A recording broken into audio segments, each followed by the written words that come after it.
북한 내부를 심층 분석하는 클로즈업 북한입니다. 지난 17일 김정일 사망 4주기가 끝나면서 북한 김정은 체제가 집권 5년차에 들어섰습니다. 북한 내부의 권력 지형도 잦은 인사와 숙청 등 공포 통치를 수단으로 세대 교체가 가속화되는 양상인데요. 급속히 김정은 체제로 재편되고 있는 북한의 권력 지도를 클로즈업 북한에서 집중 분석했습니다. 지난 17일 김정은 제1위원장이 금수산 태양궁전을 찾았다. 위대한 용도자 김정일 동지의 서거 4돌세 즈음하여 금수산 태양궁전을 찾으시었습니다.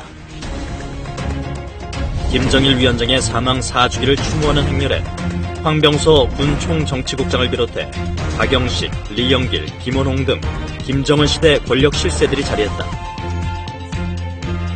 이번 4주기에는 지난 1, 2, 3주기와 사뭇 다른 분위기도 감지되었다. 대규모 야외 행사를 열며 떠들썩한 추모 분위기를 연출했던 지난해와 상반되는 차분한 분위기 속에 4주기가 치러진 것이다. 김정일 사망 4년. 아버지 김정일의 그늘에서 벗어난 김정은의 체제 구축 작업이 본격화되고 있다.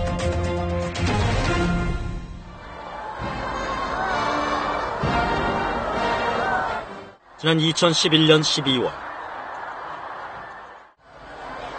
현지 지도의 길에서 급병으로 서거하셨다는 것을 가장 비통한 심정으로 알립니다.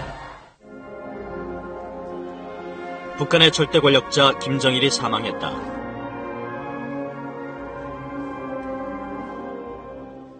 권력 승계는 빠르게 전개됐다.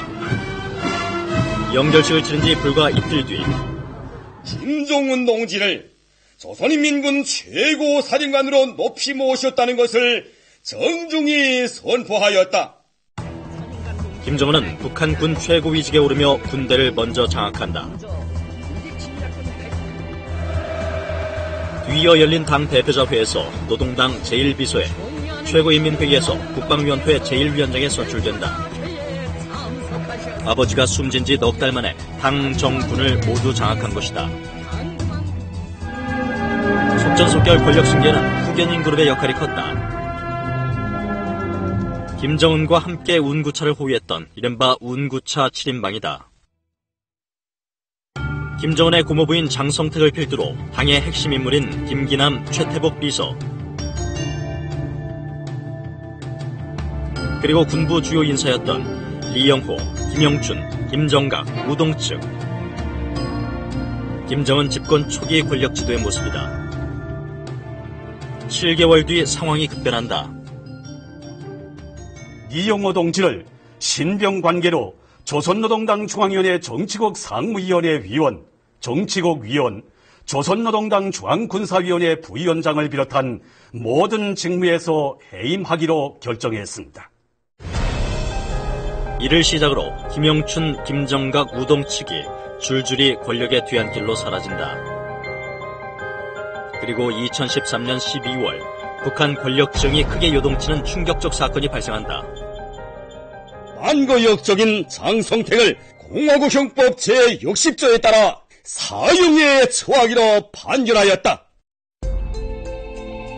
북한 당국은 2인자로 위상을 떨치던 장성택을 반혁명 반동분자라면서 체포 사흘 만에 공개 처형했다. 김정은 1인 지배체제가 더욱 공고화하는 순간이었다.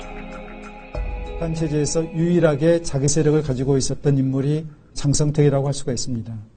그런데 2013년 12월 장성택과 그의 측근들이 제거됨으로써 향후 김정은의 권력에 도전할 수 있는 그런 분파 세력이 노동당에서 사라지게 되었고 김정은의 권력은 그만큼 더 공고화되었다라고 볼 수 있습니다. 장성택 처형 직후 북한의 권력 지도는 또 한 차례의 변화를 맞는다. 새로운 2인자 최룡해의 등장이다. 장성택에 이어 국방위원회 부위원장이 임명되는 등 최룡해는 북한 3대 핵심 권력기관 요직을 꿰차며 명실상부한 2인자로 떠오른다.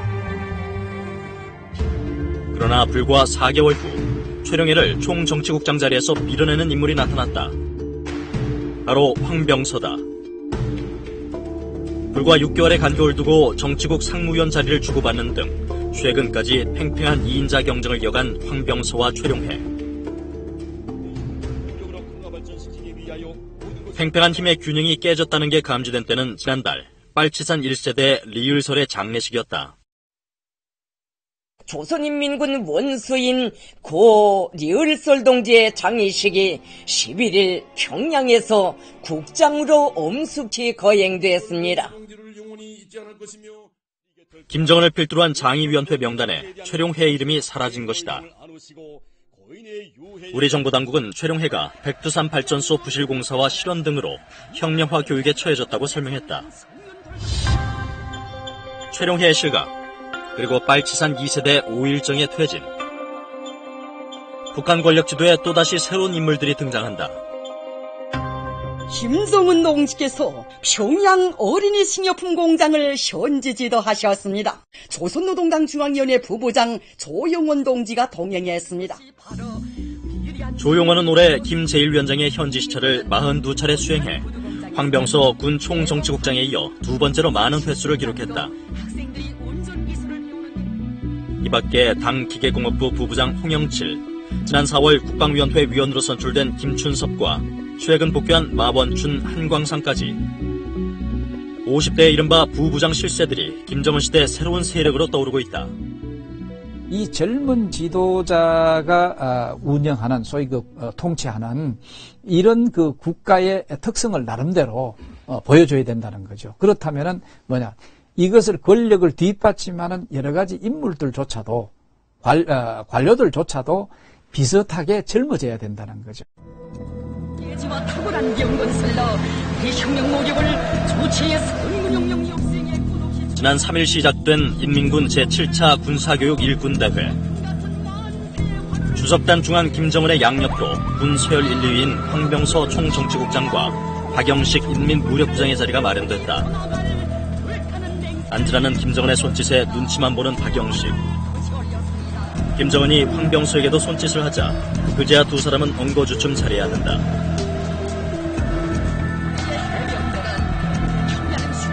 비슷한 장면은 지난 4월에도 연출됐다. 김정보다 한 걸음 앞서 걷던 황병서가 화들짝 놀라 뒷걸음질치거나 김정은이 건넨 꽃다발을 경쟁하듯 받는 모습. 군 서열 1, 2위가 쩔쩔매는 이런 모습은 김정은의 통치 스타일을 적나라하게 보여준다. 바로 공포정치다. 지난 5월 현영철 인민무력부장의 처형으로 공포정치는 정점을 찍었다. 현영철이 입을 건사하지 못했다.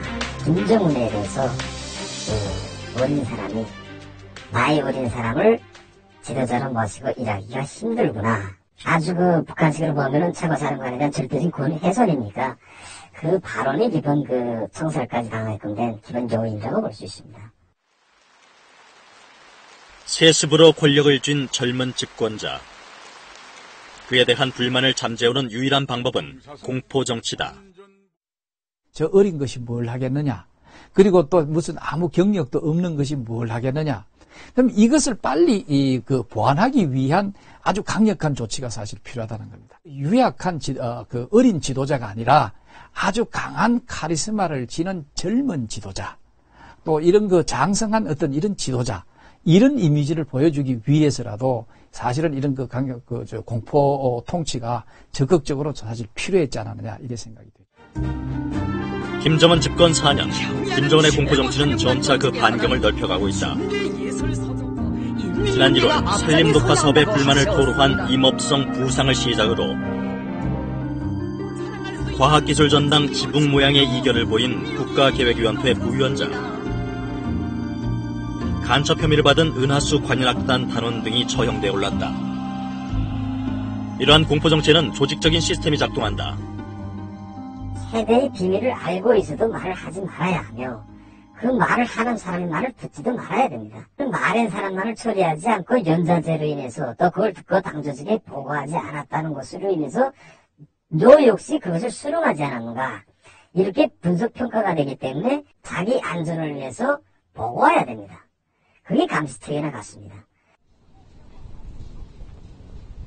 김정은식 공포정치에 힘을 실어주는 주체는 노동당이다. 자신의 고모부이자 2인자였던 장성택의 처형. 이를 결정한 건 노동당 정치국 확대회의였다. 앞선 리영호 군 총참모장의 해임 역시 당 정치국 회의를 통해 발표됐다. 북한 당국이 공포정치의 정당화에 당을 적극 앞세우고 나선 것이다.